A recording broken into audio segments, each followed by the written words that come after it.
xotin-qizlarning huquq va manfaatlarini to'liq ta'minlash, ularning qadr-qimmatini ulug'lash yangi O'zbekistonning davlat siyosatida yetakchi o'ringa qo'yilmoqda.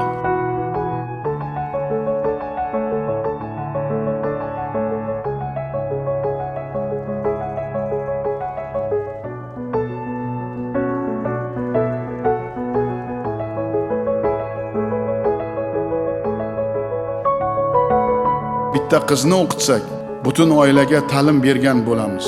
Agar oila bilimli, ma'rifatli bo'lsa, jamiyatning ongi, madaniy darajasi ham yuksaladi.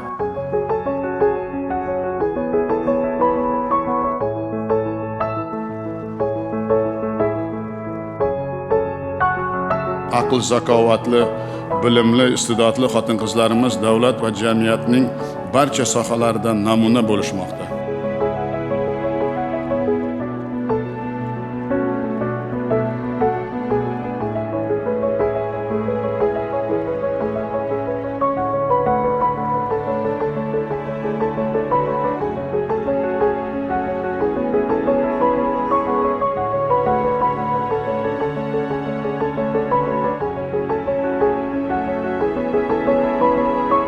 Bir haqiqatni barchamiz yaxshi tushunib olishimiz zarur. Ayollarning tashvish va mashaqqati ham, zimmasidagi mas'uliyati ham erkaklarga nisbatan ancha yuqori.